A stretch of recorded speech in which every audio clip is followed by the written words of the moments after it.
Hello, everybody. Ben's not here this week, so let me do the what up, what up, what up.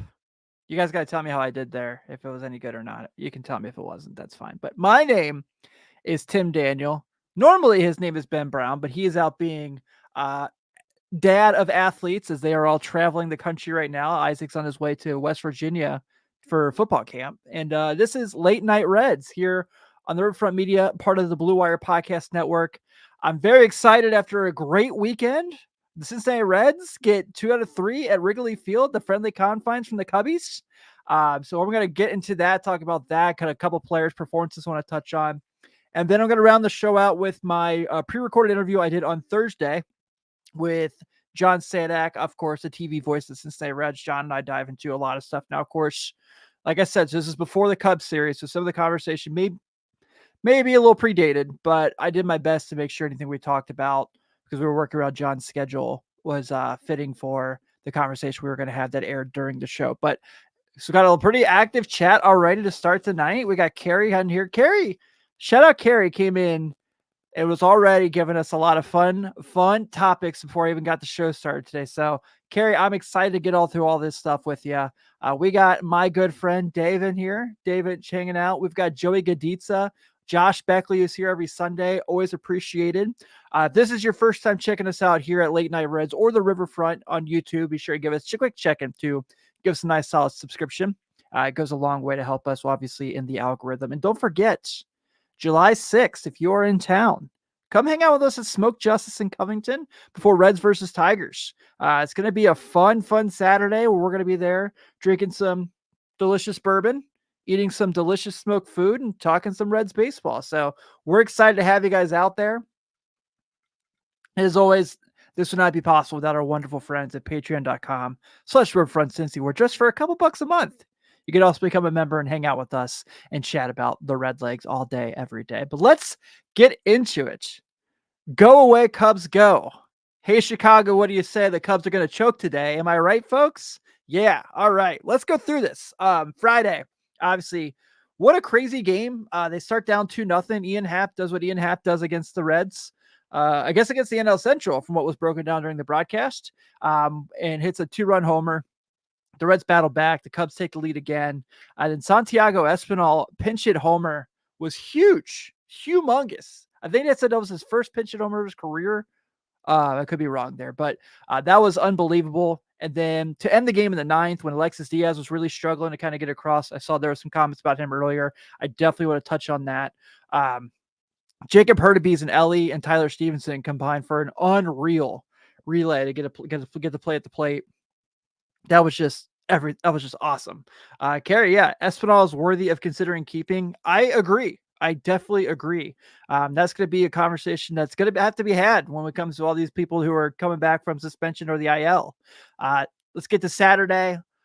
Folks, I'm going to be 100 on with you here. I think that if Saturday was not on Fox, they would not have played that game.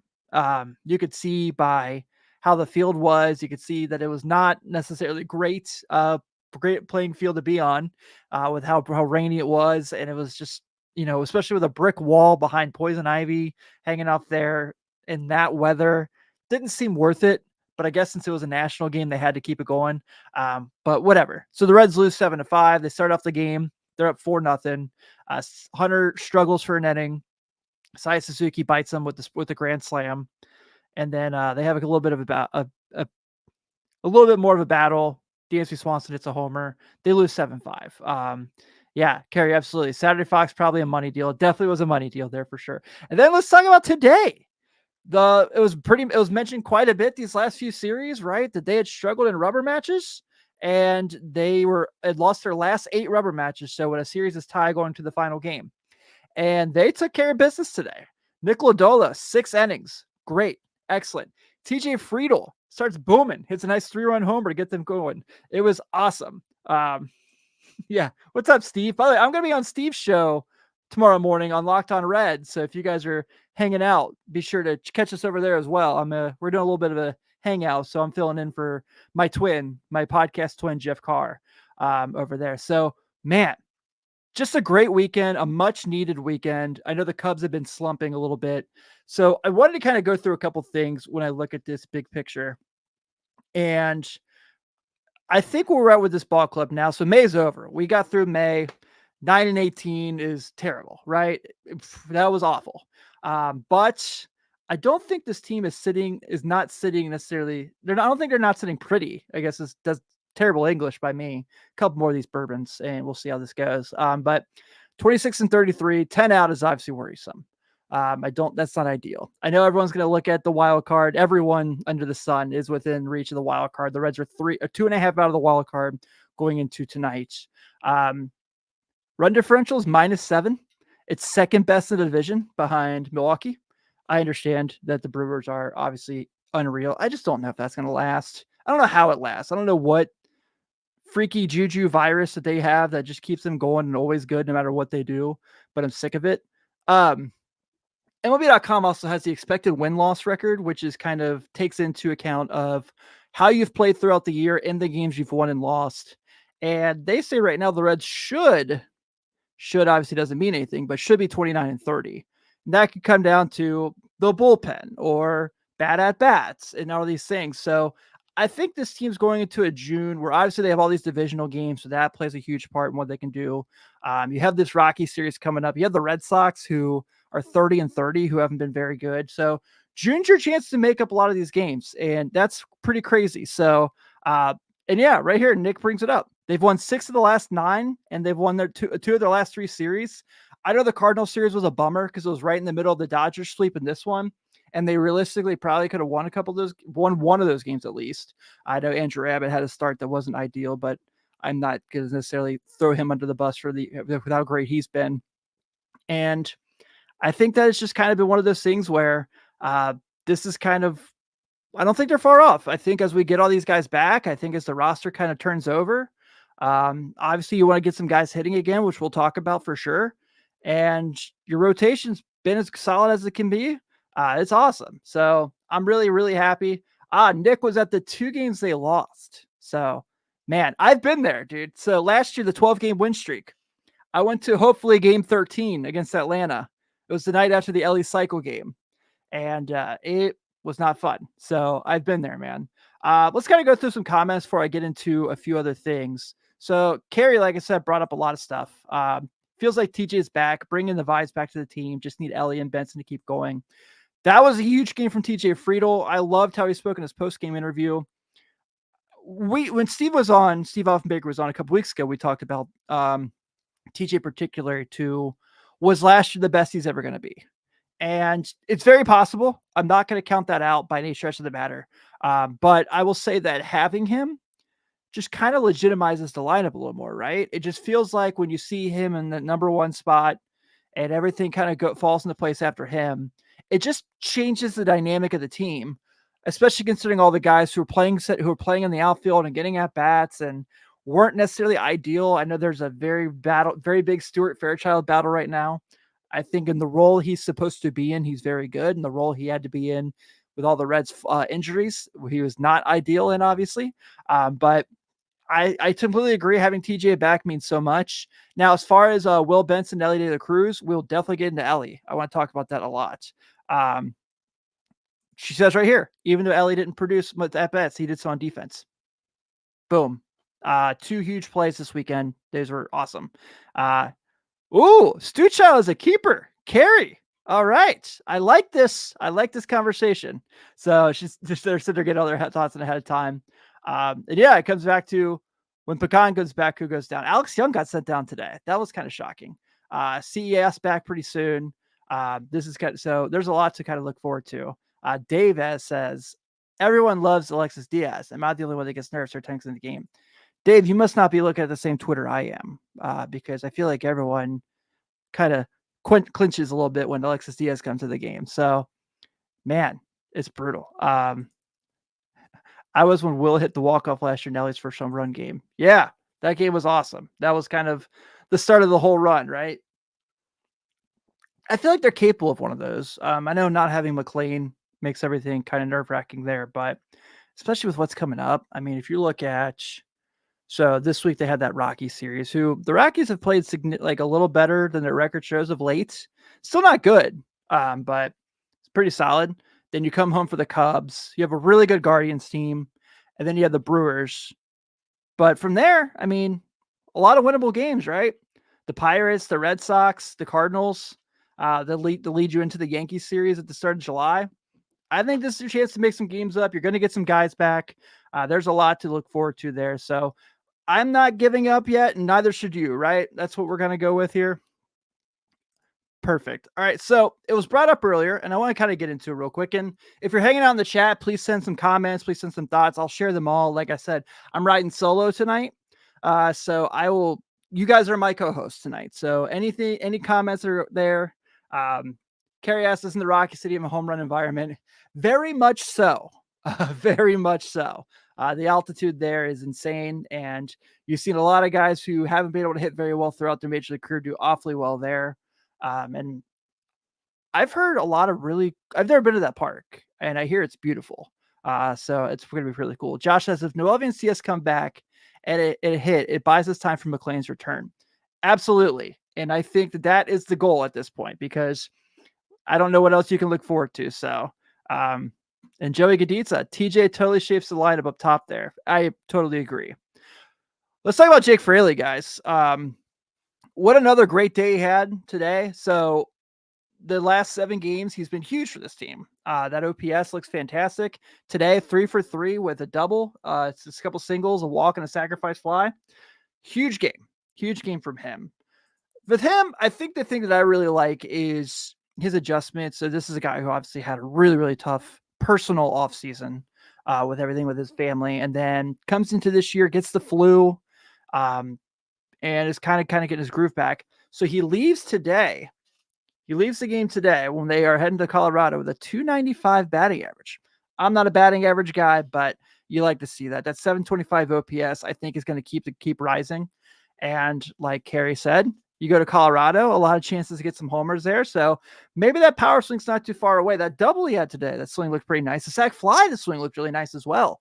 I believe that Jake Fraley is starting to click, and it's going to be something where this I think is going to go really well. Mike says, I do not like the Brewers, even if the Fonz was there.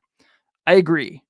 I can't figure. I think the only reason I don't like them is just because they beat us. Though it's not like I think they're jerks or anything. I kind of really liked how they handled the Tommy Pham thing today. If you guys haven't seen that, check that out. That's a mess.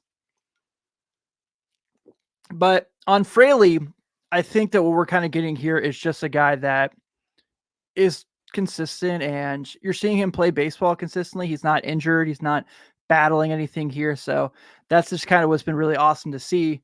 And I think the power is going to come. I think his swing is kind of getting back. He's getting that timing down. And I really believe that Fraley is going to be a really huge part of this game team for a little while now. So I'm really looking forward to seeing where the season goes from here with him. I feel like a couple homers are coming in these next couple weeks. Back at GABP, you've got this Rocky series.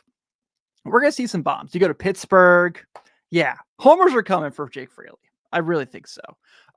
So I wanted to make sure I touched on that and make sure we got some point conversation as well. And Carrie brought up another point. Got a hit against a lefty today. That was pretty sweet. I don't know if I'm not here to say play Jake Fraley every day by any means yet, but I've been pretty impressed with how solid. I wouldn't say good, I wouldn't say great, but I wouldn't say terrible or but and his bats against left-handed pitching. Want to keep seeing him get the chances to do so. Obviously, they don't really have a choice with where they are right now. But I'm really, really curious to see how that shakes out. So kudos for Jake Fraley. I've really, really loved what we've seen from him so far this year. Well, these past few weeks. I hope it comes up. I think the power's coming. I don't think it's too far away. On the other end, we do a segment all the time called Ellie is Awesome. And I still believe Ellie is awesome. But I don't think we can ignore the elephant in the room at this point, right? Things haven't been good. And this is where we're at. Petey says, sign Puig to platoon with Benson. Petey, you're my guy. I just don't know if I can lean into that quite yet, but I do appreciate the comment. I think we all could use a little fun in our lives, and I know Yasa Boyk has on occasion brought that, but occasion also brought some headaches. But hey, if it's gonna work, it's gonna, that's fine with me. But I'm not counting on it. Um, let's look at this real quick. So the Ellie thing, we all see it, we're all watching it, and it's been pretty hard. And I think there's some people who are starting to give up on Ellie De La Cruz, which is very silly to me considering he's 22 years old. But I saw today when I brought this point up on X that I referenced, where he's at in his age, and people brought up, well, what about August and September last year, Tim? Yeah, that happens with young players, especially ones that are 22. So this is his last 30 games. It's 193, 276 on base, 263 slugging. If your slugging's lower than you're on base, that's normally not a good sign.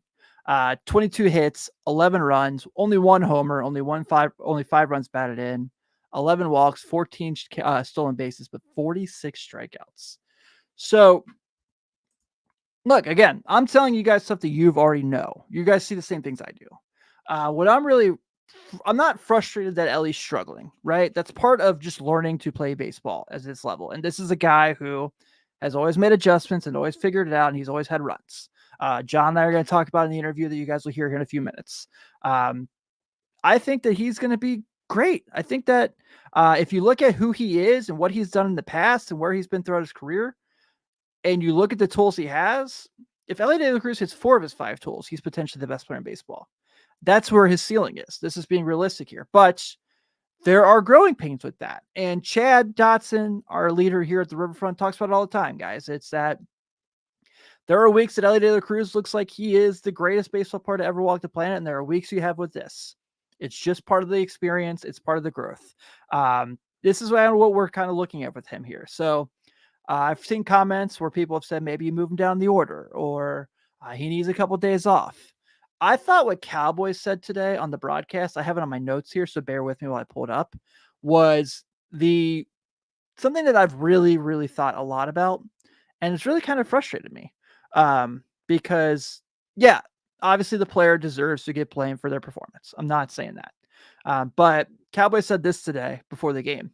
You can blame the player, but the hitting coach and the manager are also there. He didn't get to the big leagues by swinging and missing this much. And I think that's something that people were just kind of being like, this is up to him to figure it out. And yes, it is. But also the fact that his coaching staff has not been like, hey, dude, you're taking this 95-mile-an-hour fastball down the middle once a game. Like, what's going on? Maybe they are, and we're just not hearing about it. Like, so we're not in the clubhouse. But something's not clicking, obviously. And there's no, reports of conversations. There's no, he's working on things. There's none of that. It's just like he's going up there and he's like giving away at bats. Today, over 5, 4 strikeouts. Can't have that. Sucks. Do I think he's going to figure this out? Yes, I absolutely do. I think that the people who are panicking are probably haunted by the Billy Hamiltons and the Nick Senzel's, which, by the way, don't look at Nick Senzel's OPS right now. It'll make you really upset he's not a Redleg. But I think that people are panicked by that. And I don't think we're taking into account that Ellie has a higher ceiling than both those guys ever did. I really believe that he's going to be just fine. Kerry said it earlier. He didn't take his offensive struggles with him to the field. He made some really huge defensive plays this weekend at Wrigley that helped the Reds win a couple games and went a long way. And that replay thing last night, excuse my language, I try to clean up the language around here, was sort of bullshit. It makes me hate replay even more. That was so unnecessary. Like today, they get thrown on the base paths on pickoffs twice. Give the guy kudos. He made the pitch. Drew Smiley and Ben Brown both made great plays. Not our Ben Brown. Do not confuse him. He does not need any haters in his tweets. But I think that when you look at what they're at right now, it's really frustrating. And the replay thing absolutely sucks. And that really kind of hurt them a lot. Why do we need to go frame by frame anymore? What's the purpose of this at this point? Who's enjoying this? I don't know. PD says, let's pull this up. Ellie is a young Mickey Mantle with Sean Dustin defense and Billy Hamilton speed. The slip might be good for Ellie long term as long as his head's in the right place and it seems like Larkin is in his ear. That's true. He also says, it's also true that if your whole team is slumping at the plate, your batting coach is probably not awesome. That's a conversation that definitely needs to be had because the offense we saw in May was horrid. They're second to last now in team batting average, and that's a step up from where they were a couple weeks ago. So, yeah, that's definitely something to say. Spencer Steer was having the most loud outs possible. That's something Ben and I talked about every week. Tyler Stevenson's baseball savant page looks very good, but I think his slash line hasn't necessarily been the best of late as well. I still believe in this team. I still think the offense, they're talented enough to hit, and I think they're going to hit. And you saw that quite a bit. The conversation has been Friedel's back, and that legitimizes a lot of stuff. So I'm not excited to be in last place, but I do feel pretty optimistic with who's all coming back. So that's where we're at here. Let's see. Josh says, when CES and Marte do come back, I think Steer should mostly play second. Get the India, Fraley, Brenson, and Stu platoon going. This is where India is going. Okay. I like this comment a lot. I made a comment today, and maybe it's just a prisoner of the moment, but I've been saying for a couple weeks now, I feel like they may potentially should designate Spencer Steer as the everyday first baseman, as the prominent first baseman. I don't think that this team has an everyday first baseman right now. And what I say by that is not necessarily a knock on CES, because I know he's going to need at-bats. But and maybe it's just because I watched Jeimer Candelario play first base for a couple weeks that was atrocious with snatching balls and picks and things like that and covering the bag. But I just kind of feel like the athleticism Steer has kind of correlates to what could really help this team the most in that situation. Now, second base is definitely possible, especially until McLean comes back. But I don't know. I just kind of feel like the way his athleticism and some of the plays he's made, that diving catch against the Dodgers was sweet. That pick he made today on that LA throw in the ninth inning was awesome. So again, maybe I am prisoner of the moment. You guys can tell if you disagree with me, but I really do kind of feel like maybe I would look at Steer as potentially being the first baseman for the long run for a little while. PD says part of the batting coach's role is to keep folks out of slumps and get them out of slumps, and that has not happened. Yeah. And Josh just say CS actually played a good first base, so maybe. Carrie says, I'm starting to feel deja vu from last year, seeing players coming back for the Cavalry. So if you listen to the Riverfront Red show this week, Chad had Doug Gray on from Reds minor leagues, and they discussed this, where they're pretty similar to where they were at last year at this point, but the Cavalry came. I hope that this is what this is, because this is guys coming back from injuries and things like that. So Josh says he's better than what he expected to play anyway. That's true, because when I was down in Louisville, this is CS we're talking about here. I talked to a couple people down there and asked about their thoughts, because the conversation was he was playing corner outfield, corner infield. And I was basically told that they don't know where to put him because he can't play defense anywhere. They just want to get his bat in the lineup. So I'm fine with how he played in first base. I just felt like Steers played a better first base overall the past couple of weeks. And I know someone's going to bring up outs above average, and I know this is going to sound shitty of me. I don't care about outs above average for a first baseman. I don't. Do you cover the bag? Do you field the bag when the ball's thrown to you? Cool. All right, we're fine. PD, how about a trade to strengthen the team? Maybe take on some payroll, a righty power on an outfield on a rental contract. I don't know. Tommy Pham might be available again, guys, after today. I'm kidding. I don't want to go through that ever again. Nick says Steer is the most valuable on the team because of all positions he can play at a good level. I don't love him as an outfielder. I understand that he was there just to get his bat in the lineup, and I thought he did an okay job. Look, you're not going to find a better Spencer Steer fan than me. Yeah, Josh, I am mostly done with India second, honestly. You're not alone. You're not alone. And they need something to hold them over for the next couple months until they get McLean back in the lineup. And if that's going to be Steer and you're going to have CS at first base, Marte at third, Elliott short, fine. I don't hate it. I'm not anti it by any means. I just felt like I was really impressed with how Steers played first base the last couple weeks. And I know some savant person's going to be really mad at me that I said I don't care about outs above average for a first baseman, but that's just my opinion. You don't have to agree with it. All right, guys. Well, let's get to, before we get to the interview with John, I do want to go to, okay. Carrie asks, is Jacob Hurtubise here to stay? Kind of younger version of TJ. This is a really good question. because he has played far above what I thought he would play. He's been pretty good.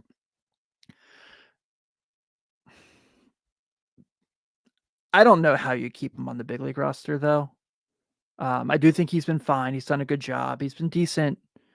He's been great in the corner outfield as far as fielding. I've been very happy with that. But I just don't know when all these guys come back, where does he fit into the big league roster? Is he your fourth outfielder? Probably, but you still need a right-handed outfielder. Do I rather give him a shot than a Nick Martini, who we've shown consistently is not the one? Yes, I absolutely would. But I don't know where he fits consistently on a day in, day out basis with the big league club. So hopefully something there. A power rating of 20 for 80 for her to be is tough to digest. It is. And Carrie says, good problems to have. These are great problems to have. This is what you want the Redlegs to have. You just want them to have more wins in the win column right now. I do really like him. I root for him. Ben and I had a really lengthy conversation about Hurtubise last week because I thought he had a really good Dodger series. But yeah, the lack of pop, especially when you play a team like GABP where homers should come easily, though they have not for this team of late, kind of makes it a little bit tough to kind of keep him on the roster with other options. And maybe just a trip to Louisville, maybe it can help him get a little bit of that power swing going. Him and Blake Dunn and those guys. Reese Hines has been killing it still. Maybe that's what they kind of need to do there. So again, great problems to have. I appreciate the questions and the insights. So let's look at, I'm going to bring up the pitching matchups for this Rockies series. We'll talk a little about the Rockies here in a second. So a trip out to the mountains where can heal all hitting wounds. Yeah, PD, big fan of Hurtubise. It's just not 1,000% sure he is currently one of the 1,000 best baseball players on the planet. That's nail on the head right there. Joey Gaditza, I want to see the Blandino knuckleball eventually. I do too, man. I am team knuckleball for life. So hopefully that does get going. Nick says, I think some of the Bell decisions have cost a few games. Yes. Ben and I had a deep conversation about this recently where there's some things he's done and I'm not fire David Bell. I love David Bell. I am just I think sometimes he's out coached himself and taken and snatched defeat from the jaws of victory. So I really do worry about him there.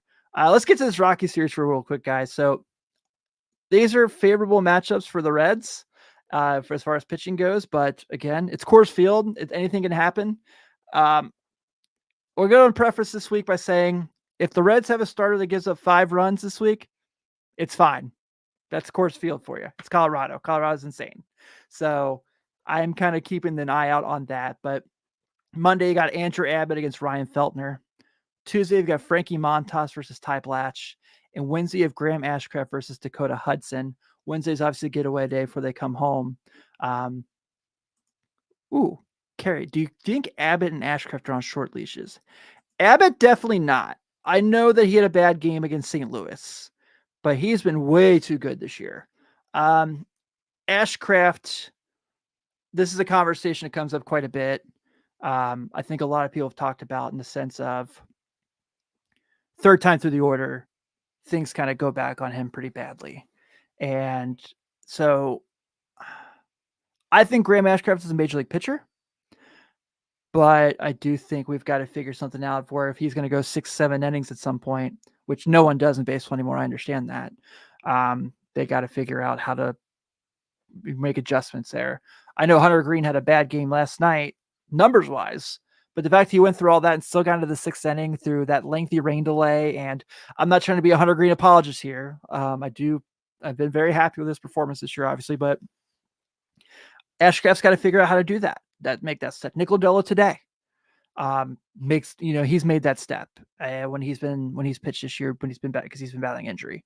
So I think that, and the competition in this rotation, is not necessarily like other teams. Like we just look at those Rockies numbers that the Reds are facing this week. That's 2023 Reds starting pitching right there compared to 2024 Reds starting pitching, right? Felder with a 5.46, Blatch with a 4.15, Dakota Hudson with a 5.02. There's no Luke Weaver's on this team, right? Which I know someone will pull up. Luke Weaver's had really good numbers for the Yankees for some reason. And there's no, I don't know. Carson Spires might be back up pretty soon. The way he's pitching in Louisville right now, he was awesome the other day. So yeah, Nick right here. Green has been good 4 of 5 games. I don't think he was terrible yesterday. I think he just had an inning where he couldn't locate the strike zone, and then Saya Suzuki took full advantage of it, which is his job. Yeah, Petey, there's no Mike Minor. 1,000% there's no Mike Minor. So that is exactly where this team is at. So as far as Andrew Abbott, no, I think he deserves to start until the wheels fall off. As far as Graham Ashcraft, he's got to learn to make that next adjustment. I think that's his next step. It's just kind of figuring that part out. Joey Gaditza says, Ty has been swinging the bat. Yes, he has. I'm big Ty Stevenson guy, as we know. And then, yes, Nick Greed has had no run support. He did have 4 runs yesterday. So 99% of the time, you're right. But yesterday, he definitely had the opportunity to put a game away. Dave, I'm always game for Ricky Karcher saves. Best tops now card. Is he in Arizona system now? I think so. Gosh, man. I think that guy is just like, Immaculate Grid has the section. It's the play for one team. For the time being, Ricky Karcher might actually be a high percentage call because of nerds like us. So I certainly hope so for his sake to kind of keep his popularity going. Joey says, did I see correctly Alex Young was optioned? You are correct. Alex Young was optioned today. That was kind of surprising to me. I do like Justin Wilson. I think he's been better than his records. Was he put on the IL today? I can't remember all the moves. I should have this. I went to the Florence Y'alls game today with my daughter, and it was her first time going to one of those games. It was pretty awesome. Ricky Karcher is next week's Strickland. That's pretty funny. All right, guys. Well, so this was kind of easy for me. I kind of took a half hour here, just kind of catch up and answer some questions I appreciate. So I am going to go ahead and put on the Sadak interview, but I'll be here in the chat if anyone has any comments or anything. So I'll respond. It's about 45 minutes long. And we talk about basically everything from baseball to best food spots in Chicago. So I hope you guys like it. Let me know. Like I said, any comments you have on there, I'll be in the chat. So let's check it out. But here's me talking with one of my favorite human beings alive, TV sport voice of Cincinnati Reds, John Sadak. All right, folks, joining me here, my good friend and yours, TV voice of Cincinnati Reds. You can check him out on all home games, on all home and away games, I should say, on Bally Sports Ohio.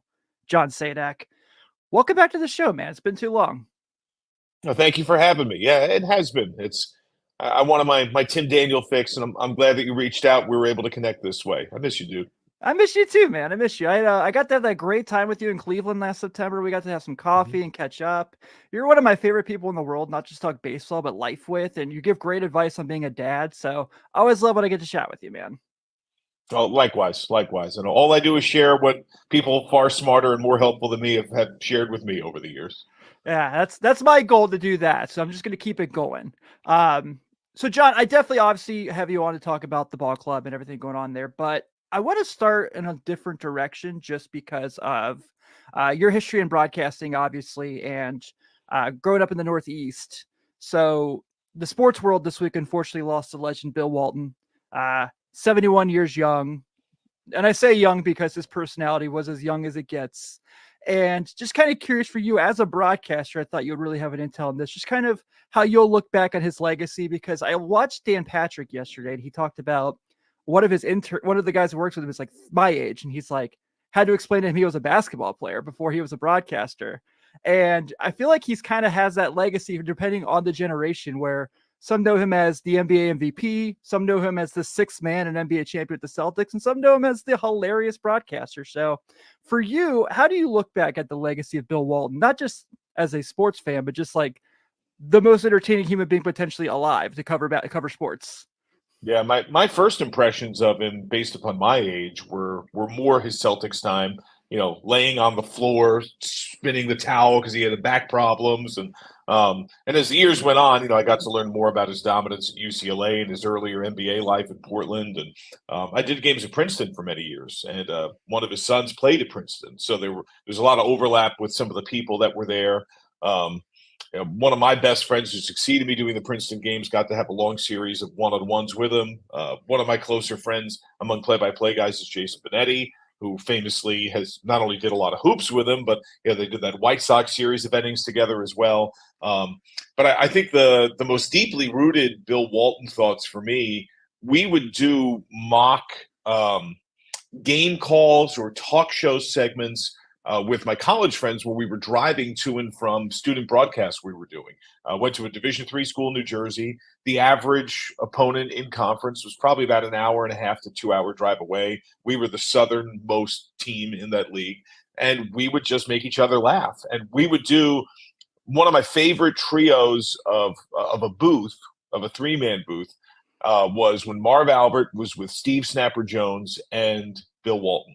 And Bill would say some outrageous, crazy things sometimes, and Snapper would call him out on it on the air. But Bill's retort to it was hilarious, and so we would just make up these crazy scenarios that would happen, and we would wildly laugh. I think Bill. I did the Pac-12 tournament for a couple of years on radio with PJ Carlissimo and Bill would be on TV. He would usually be with Ted Robinson, and so there were multiple times in like the earlier games, like quarterfinals, where we'd be sitting near or right next to each other and be able to interact.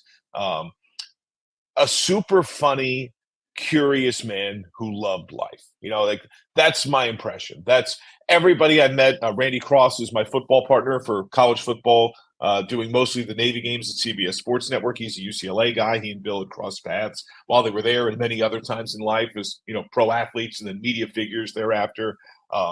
Just his joyous sharing of life with everyone. I think the man, he lit up when he could light somebody else up in some way.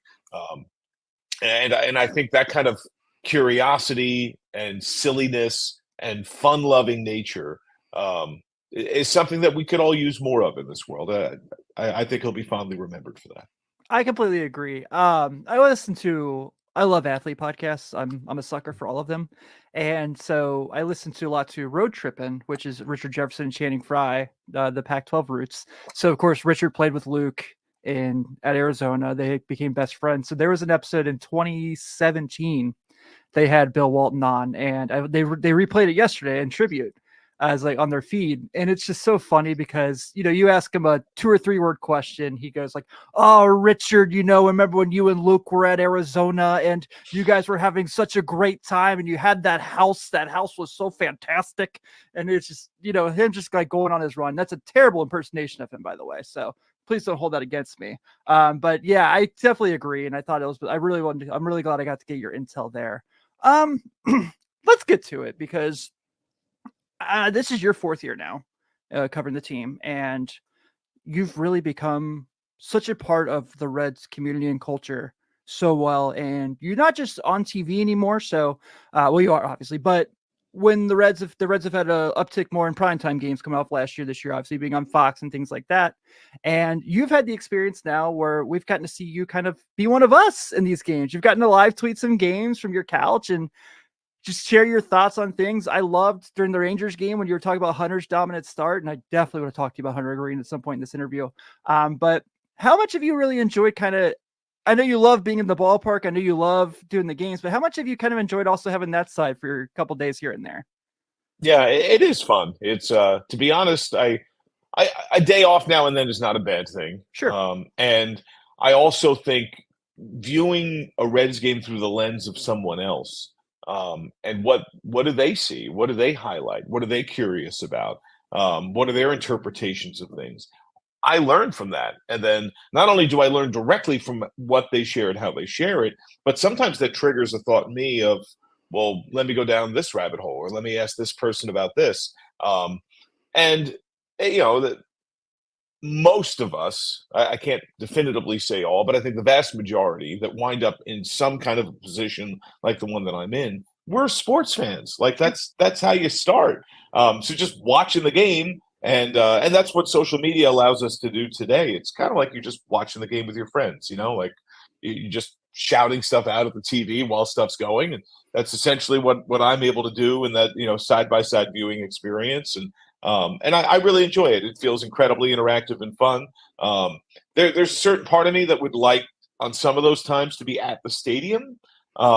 However, I'm away from my family so much that it allows me to kind of, scratch both itches and to be a little more present for them. Because if I, don't tweet for like 5 minutes, who cares? My daughter wants to show me something or hang out with me, Sure. and then I can share that experience with her, that she can watch with me and kind of learn as I react to things or she asks questions about it. But it's been really neat, and ultimately, I think you underscored the biggest thing is that, because there was such optimism for this Reds team, and because they have some star power, particularly with Ellie, there is a greater national interest, and that's a good problem to have.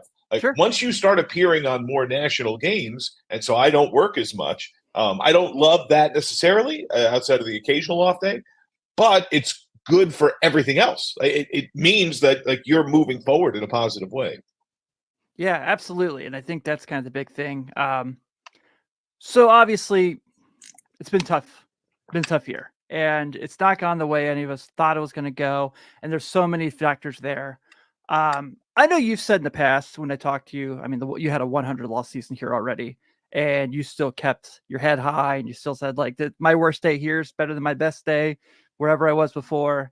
But I'm starting to see more of, I really have enjoyed your broadcasting this year when, they are on these slumps and it's like something doesn't go their way. They give up a home run or something, and you're like, and that's a bomb. And they're like yesterday, the St. Louis game, there was a couple of those. And I think it's been really cool because it feels like you're like feeling what we're feeling. Is that fair to say?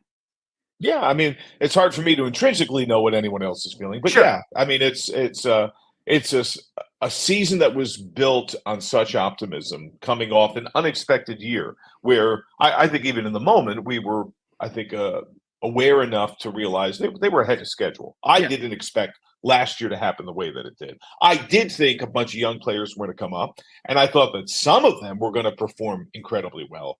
I did not think that the hit rate on who performed well would be nearly as high as it was, because Sure. that just doesn't really happen in baseball. And I did expect that this year we would see some sophomore slumps. Some players, some perhaps unexpected, would take a step back.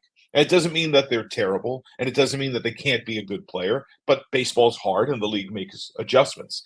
What I never forecasted was that the critical level of injury that happened to this team. And it's hard to dissociate, right? I mean, because like there was so much, I think, deserved excitement and hype about this team. And the players themselves are outright talking about winning the division and going to the playoffs, which is a good thing. I Yeah. want them to think and believe that, and they should, based upon the merits of last year. But baseball is a long grind of a season, and when blunt reality comes, and the offense has been wanting for weeks at a time, yeah, that's a significant challenge. Yeah, the thing that Ben, my co-host, always says is it's the most unforgiving sport possible, and you're starting to see a lot of that this year with this team, and I think that's what's kind of jumped out. I'm trying to figure out the best. Let's go the happy side of things first, because that's what we need in this world, right? We got to channel our Bill Walton here. The rotation has been, for the most part, tremendous, and when Nick Lodolo's been in there, he's been competitive. I know he hasn't had as many starts as we all like. And Graham Ashcraft, I know his ERA says one thing, his games look a little different. And obviously, this maturation and this growth of Hunter Green this past month has been something that's been unbelievable. I knew he was going to be better. I knew he was going to grow. But to see how much where he was off in April to where he's now using a pitch he just learned, he's just started using in spring training to strike out the best hitter in baseball twice. You talk about things you couldn't predict. I thought Hunter Green was going to be really good this year, but potential National League All-Star, and if the Reds had about one more games, maybe we're talking like in the Cy Young candidacy. Did not expect that. Yeah, I mean, I would totally agree. I mean, the rotation has been the bedrock, and that's, I mean, and how crazy this sport is. The rotation was one of the worst things about last year's team. Yeah. I mean, they were 28th or 29th in almost every major category for starting pitching. A big asterisk to that, it was a lot of journeymen were filling in a number of spot starts because of a variety of injuries that the team had. But at the same time, I mean, you start who you start. All the games count, and that's what the numbers were. So the turnaround in a fairly compressed amount of time is impressive and is a big deal, because that's the core of what will ultimately lead to winning. You need to have the pitching foundation first. And I would also echo that, yes, I think Hunter's growth has been the most spectacular, the biggest, and for some reason, among certain members of the fan base, the most unnoticed. Like I can't tell you how many times I come across fans who bring up Hunter's name and they act like well, is he doing okay? What do you think? What do I think? Have you been watching for the last month? The guy's been dominating. Like he's going 6+ regularly. He's found a way to be able to lengthen himself out. He's hitting spots with incredible precision. I think he looks amazing. I mean, this is about as good as he's looked. And in large part because it's also so projectable, because it's not, I don't know that he was ever necessarily specifically chasing strikeouts, but I think the common issue you see with flame-throwing young pitchers is that they come out with max effort a lot. I'm in the big leagues. I'm going to show what I can do, and I'm also going to try to get these guys out to try to help the team. And it can take a while for that, accordion of life to kind of realize that sometimes less is more. And not only to realize it, but then to execute it. Because when that's been your identity, that's worked for you at every level, but now you have to pitch distances of time and innings that you've never gone to before. That's a real thing. And I think most young pitchers go through that. I think the split has been an incredible addition for him. And I would also say, and I'm curious what Hunter would say if we were to ask him this directly. And I think it's best done at least at the All-Star break, maybe closer to the back end of the year, when we can truly evaluate what his year has been like. I think Frankie Montas has been a big part of that. I mean, he is constantly talking pitching. Frankie's performance after the first two starts has not been as strong as I think many would have hoped or have thought.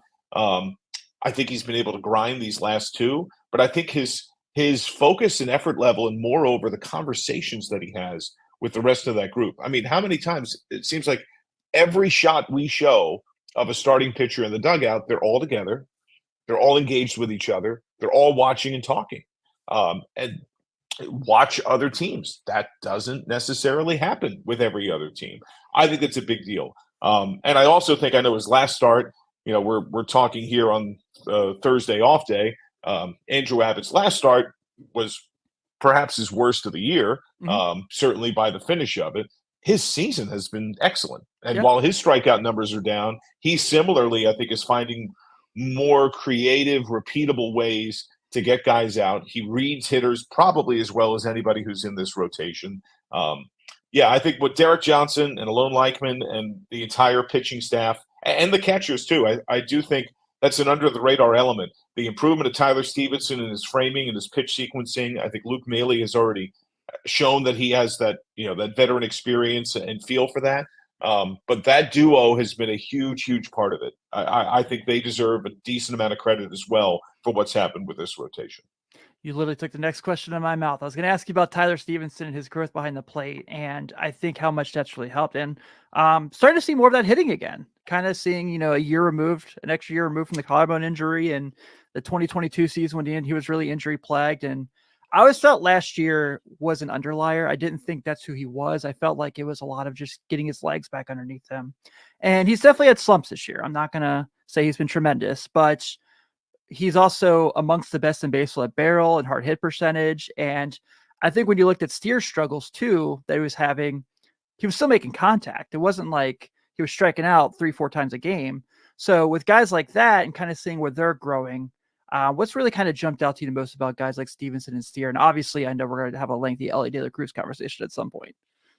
Well, with Tyler Stevenson, the work he did early January, he arrived in Arizona, way in advance of traditional report for spring training. And he and Joe Singley was the bullpen catcher. They had first connected over Instagram a couple of years ago, and it was Tyler that helped bring him onto the staff. He was a collegiate catcher himself. He does a lot of consulting work with other top-tier amateur and pro catchers throughout the country. And J.R. House, who spearheads all of that, catching development for the Reds. He worked his butt off. I mean, I've been shown videos of some of the work that he's done, and the videos to kind of show example and kind of the finish that they want, and the stats kind of bear that out. Like he he has gone from, I think he finished third or fourth worst in savant framing last year among catchers, to there are times he's been top 10. Now, I would caution an asterisk. Framing doesn't kind of like defensive run saved and outs above average. They're good guidelines along the way, but they don't really have a ton of weight until you have a very large sample size. You kind of need a season. So he's fluctuated some, but he's been in the top half the entire year. That's a big difference and a big change. And I think, I mean, while there's never been anything confirmed or said about the pairings of pitcher and catcher, Stevenson this year is catching everybody. And we didn't always see that.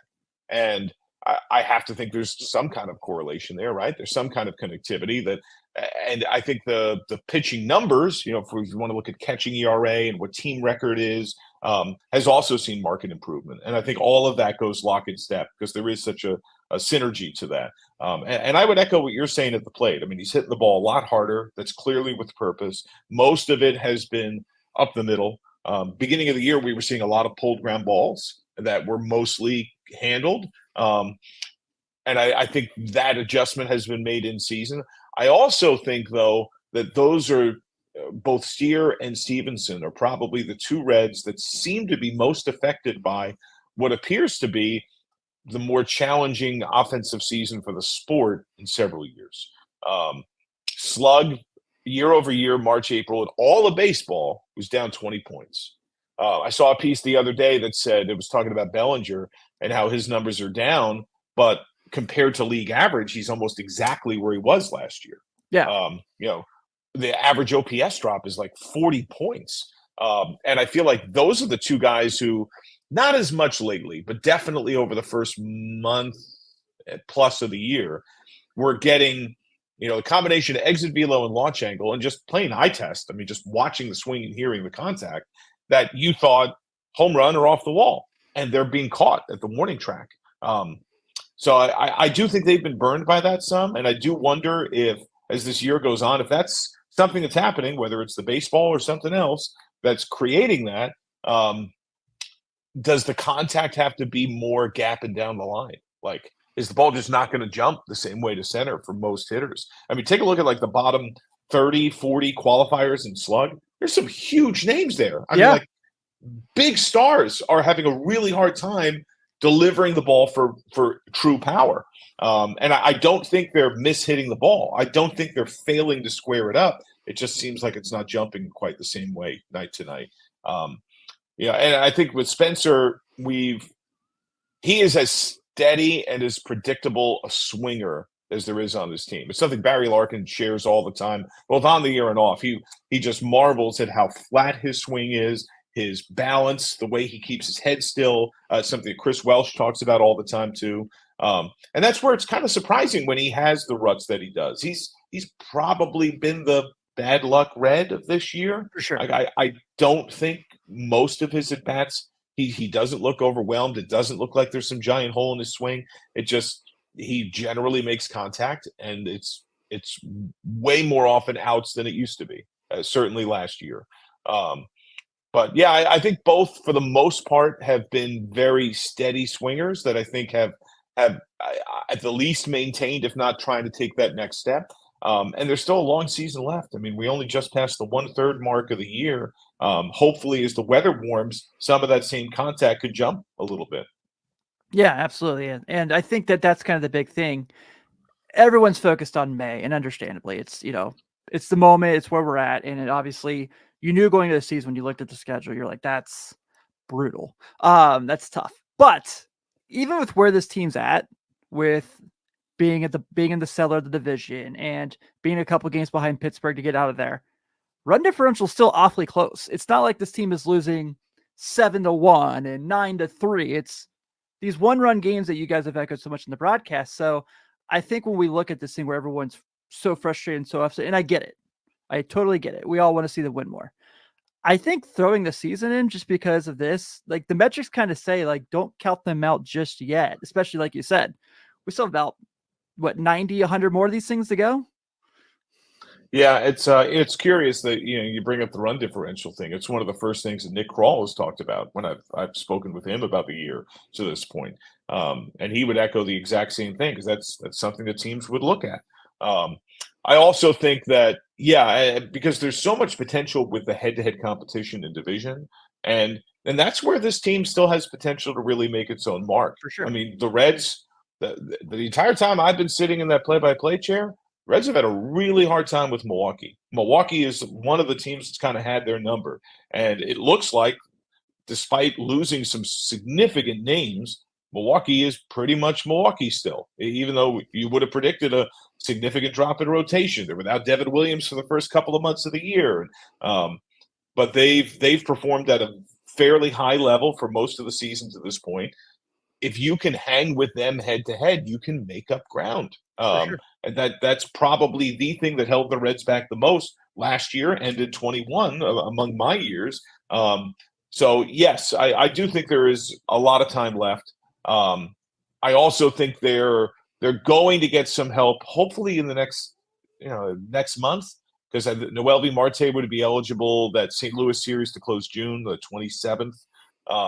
And I would guess that CES is back right around the same time. He's supposed to be reevaluated on the 5th this coming week. And then once they can get a baseline scan and see where he's at with the hand, they can make a plan in terms of a possible rehab and a return.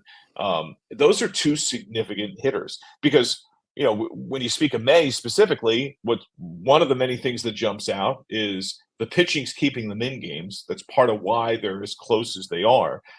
It's the offense right now that's been wanting, and I think particularly with power. You haven't seen guys get on at quite the same rate. It's been very jagged in terms of the way they've worked at bats. There was a long stretch during this more daunting part of the schedule where there were a number of starters for other teams that don't have great stuff, don't have great backs of the baseball cards, are not bad, but are not amazing, that were incredibly efficient.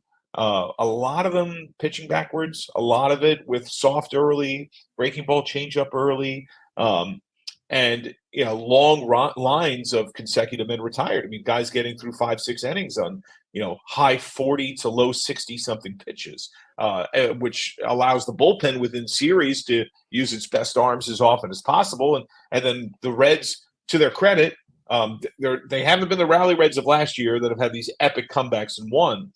But a lot of these close games, these 1 and 2 run games, the Reds have kind of been lifeless offensively for 6 to 7 innings and then come to life. We saw it against St. Louis yesterday. Yeah. 3 runs they scored were in the last 3 innings of the game, and they had a chance to bring the winning run to the plate. That formula has played out a lot. And I do think, yes, obviously the biggest issues are Matt McLain is, I think, was their best player last year, profiled as their best player this year. Ellie's ceiling is higher. When Ellie plays peak Ellie, I don't know. There are very few people in the entire sport that can do what he can do. But he's 22 and he's in his second full year of pro ball. And McLain might have had some of his own regression. If he were healthy right out of the gate, he might not be the exact same version he was. In fact, probably not, because the sport's really hard. But he's a darn good player. and Right. I think the loss of him and Marte and Friedel, also because you're losing a core of what you're doing up the middle.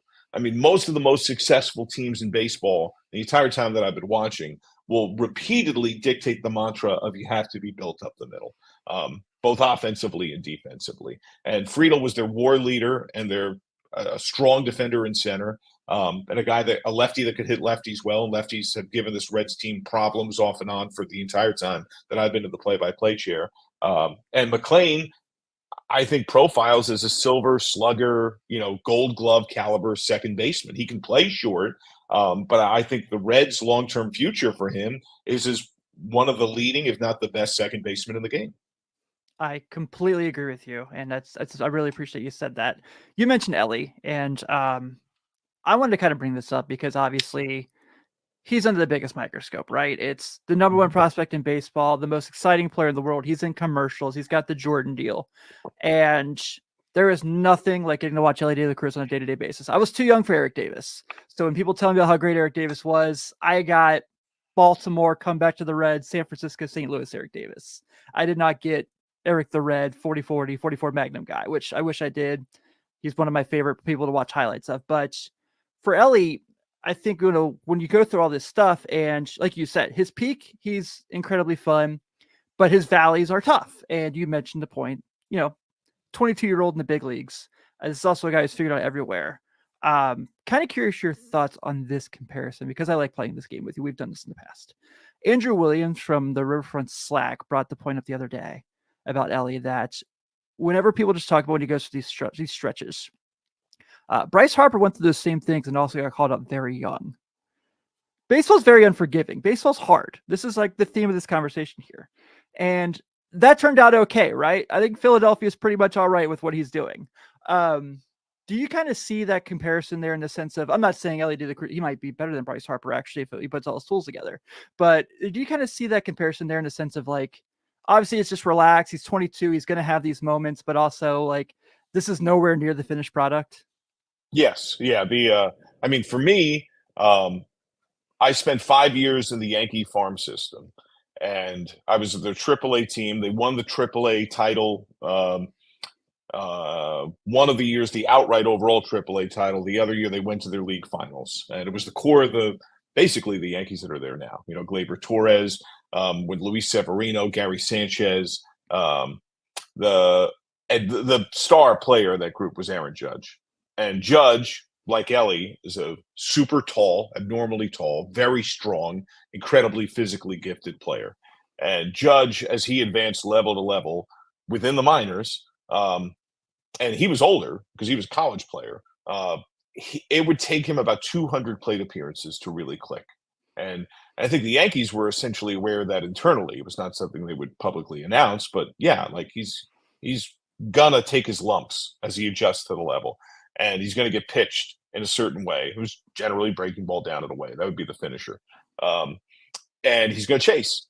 And then around 200 plate appearances, it's going to click and next level, and then click and then next level. And then the curiosity was what's going to happen when he gets to the big leagues. Like the big leagues is the ultimate, adjuster. But then there's no other level to go. And he's become an MVP, and he's on his way to another MVP season now after he went through a long rut of being terrible. I mean, this season he had like a 3-week rut where he looked god awful and was getting booed on a regular basis. It was hitting in the 170s and striking out all the time. And now he's assembled another 2.5-week span where he looks like the best player on the planet. I think there's a lot of comps there for Ellie. I really do. I think Ellie, the one number we shared that we got from one of our stat resources during the week, is that Ellie sees, let me make sure I get this right, at the time at least, and this may have changed since, the 4th fewest pitches in the zone of any hitter in baseball. And 1-2 were Bryce Harper and Marcell Ozuna for rather obvious reasons. That tells you some about how hard he's being pitched because, watch the at-bats. They're not throwing the ball 5 feet outside. Like when they're missing, they're missing like super close. I actually think his feel for the zone has been exceptional. I think he's made a really major adjustment in that regard. There are going to be some times, and we've seen it, where he'll chase breaking ball down. Like it's going to happen. I also would say that happens in part because he gets burned on low called strikes that are below his knee. They're like nearly mid shin, an abnormal amount of the time. In similar fashion to what Judge has dealt with and what Giancarlo Stanton has dealt with. There aren't many guys who are that tall that hit in Major League Baseball. I would imagine that O'Neal Cruz probably suffers a lot of the same stuff. And of course, there's a lot of comps there because a lot of the tools overlap between those two and their age. And I think with Ellie, there's always this chicken and the egg kind of conundrum of he needs to consistently demonstrate a really savvy knowledge of the zone to, as a taller guy, the umpires to be more aware of that. Because umpires are human, and I think it's hard to see. I don't think they're trying to screw him. They're calling what they see. But I think he is such an exception because of where he is physically that I do think there almost has to be this recognition when he steps in. I need to be more aware in this part, because that's how like this guy is built and what the zone is like. And I think how do you do that? How do you prove that you have this really strong feel of the zone that that you're not that it gets called in your favor, not that you're not looking for the reverse Maddox treatment or stuff that Joey got from time to time. I mean, there'd be pitches that were strikes that Joey didn't swing at, that would be called balls, and I have to think that was a respect factor because his eye was amazing. But just to be called fairly, to make it a truly even competition, and I also think that you're exactly right when you use the term microscope. Like, there is such an increased weight on Ellie. That I think he welcomes. I mean, he is a fierce competitor. He loves playing. He wants to help his team win. He wants to be successful. I think he does a lot of work to that end. But there is also a brutal reality to being a 22-year-old on a team that is a great example of the fragility of a smaller market club, because they've been ravaged by the handful of injuries that have affected them in a way that probably doesn't happen to the Dodgers or the Red Sox or the Yankees or the Cubs, because they're, in case of emergency, break glass options are just bluntly better, or they have enough inventory or the money willingness to just go add a patch that you can't do. So when all those things kind of coalesce together, that's a lot, it's and I think we're going to see that other, giant surge come. I don't have data to back this up. This is more anecdotal.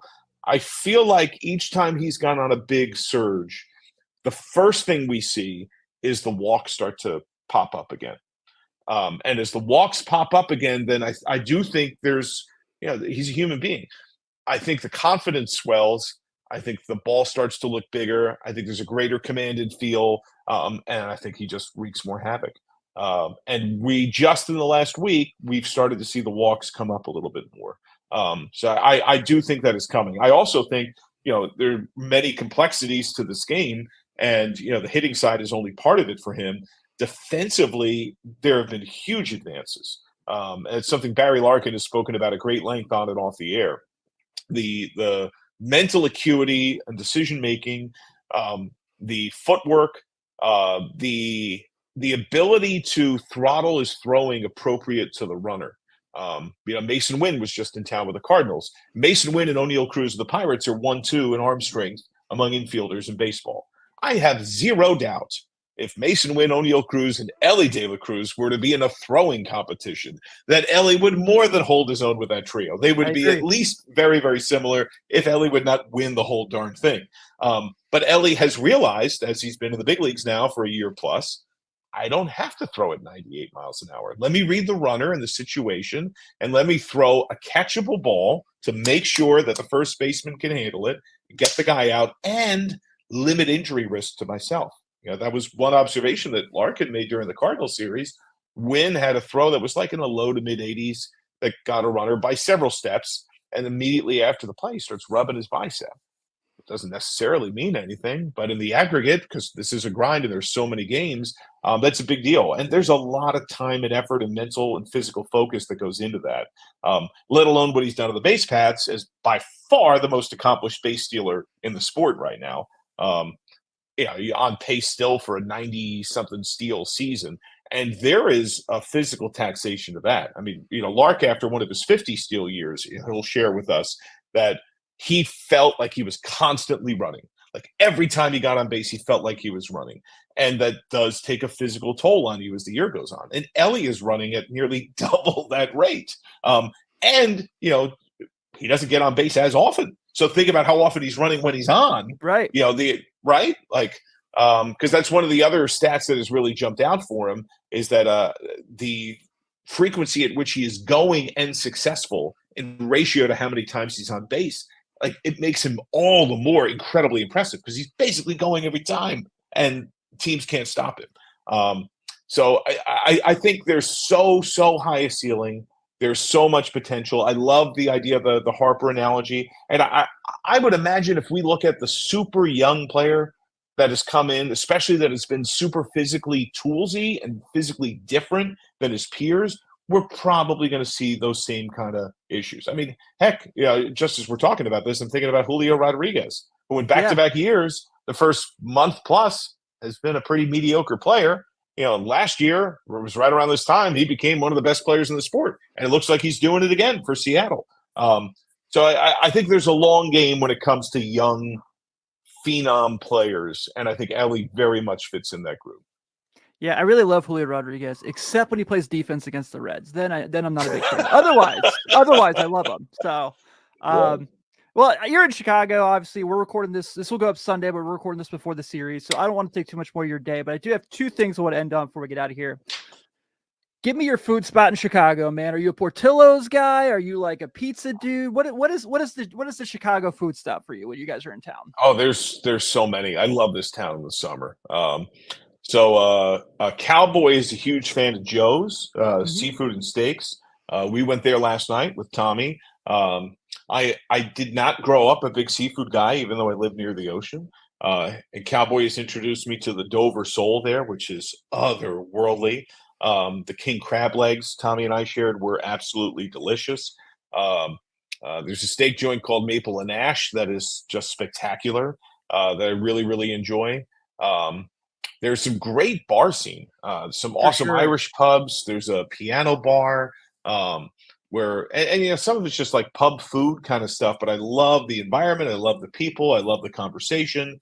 And I still have things on my list to go check off. So as we're recording this, it's an off day.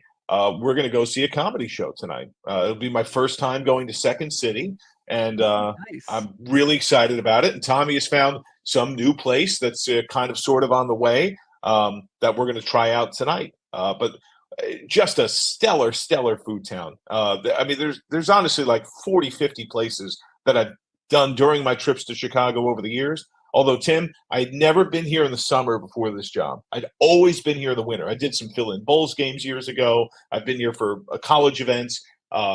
Chicago in the summer is fantastic. So much different. It's such a different town. My aunt used to live in the burbs, so I would go. I've been in both seasons as well. I've been during Christmas time, which is really pretty, but also I've been like we're in the situation you are in now, where at that point of the year. All right, well, my last question, because I feel like this is the most important one I have to ask you as someone who, as you can see behind me, very much loves professional basketball. You guys have been advertising the Thomas Rhett concert because of the charity purpose, and I respect that, obviously, and you should do that. But where's your excitement level for one DJ Diesel's appearance at Great American Ballpark this summer? And how can we make sure he gets in the booth for an inning or two with you guys? Oh my gosh, sign me up for a Shack Attack anytime we can do it. I mean, I would just adore that. Yeah, very high. I think there will be incredible fun. He is a funny dude. There'll be a lot of sweating, I'm sure. That's in August, right? Yes, it's the last day of August. So I want to make sure, because the many of the concerts are overlapping. We are home that day. That's a post-game concert. I believe it is the Saturday Brewers game, if I remember correctly. Okay. Yeah, because Friday's a doubleheader now because of the makeup. So that's right, and I think yes. I'm very excited. Are you going to be going? Oh, dude, I can't miss that. I can't miss that. I mean, I know he doesn't do I Know I Got Skills anymore, but just in the slight chance it pops up in his set, you know. I really hope and pray that we can find a way for Inside the NBA to still exist. Oh my gosh, I was going to ask you about that. Yeah, that's one of the greatest studio shows in all the sport. I think it's become the best. For me, you know, a decade plus ago when Fowler was still hosting and Corso was Prime Corso, I think College Game Day was my number one. And I still like College Game Day, but not as much. And Inside the NBA has just hit new levels of virtuoso greatness. Their bluntness with like the player and the sport and with each other. And they can take a bad, crappy NBA game that some of them can be and make it fun. Like, I don't even need to see the game. Like, let me just watch the studio show. There was one this year. I remember. You bring it up? Reminds me. It was like a Thursday night, and who was it? It was the Bulls and the Raptors, and they're going to commercial, and you hear Barkley go, "Watch the game, guys! Even though it's the Bulls and the Raptors, watch the game." Just as someone who spent this season covering the Bulls and had to watch them on a nightly basis, I very much appreciated that. So, well, man, thank you again. it just gave me more time than I asked for, so I'm very grateful as always. And I hope you have a great time in Chicago. Hopefully, the series by the time this show airs on Sunday is a good one, and we're celebrating some wins. But as always, where can people find John Sadak to talk to him during the season? Because I know you love your fan interactions. At John Sadak on Twitter. One word altogether, JOHNSADAK. John.Sadak at Instagram. And anytime you see me at the ballpark, feel free to say hey. Absolutely. Well, John, my friend, always a pleasure. Great to be with you, Tim. All right. Once again, I want to say thanks to John for giving me 40 minutes of great conversation there about the ball club. With that being said, I'm going to go and wrap this week's episode up of Late Night Reds. Thank you all for hanging out for nearly an hour and a half today. I really appreciate it as always. So, hey, I want to make sure I shout this out. Fun week of Riverfront media this week. So obviously we've got me here, Late Night Reds.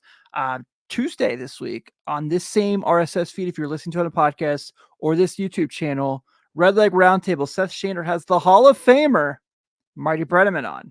Marty's going to come on. They're going to talk life and talk about everything that has to do with his time covering the Reds. So be sure to check that out. Seth had a really, really great, lengthy conversation with Marty about life and everything there. So that's really fun. As always, you can check out Riverfront Red Show with Chad and Nate when Nate doesn't leave the country on us and leave us to try to scramble to keep this thing together. It's definitely appreciated. NBA happy hour is going to be on Wednesday night this week because with the NBA finals on Thursday. So you can come here and just exact channel myself, Sean, and hopefully Parker talking about the Celtics and the Mavs series. I'm really excited for the series. And then, of course, check out Welcome to the Jungle with Joe and Parker, getting you ready for the Bengals season. We're getting closer and closer to camp time. So I'm going to go and wrap up there. Thank you all for an awesome night. Have a good one, and I will see you all next week. And hopefully Ben's back. I don't know. Isaac might get another D1 offer somewhere. It's been awesome to see. Take it easy, everybody.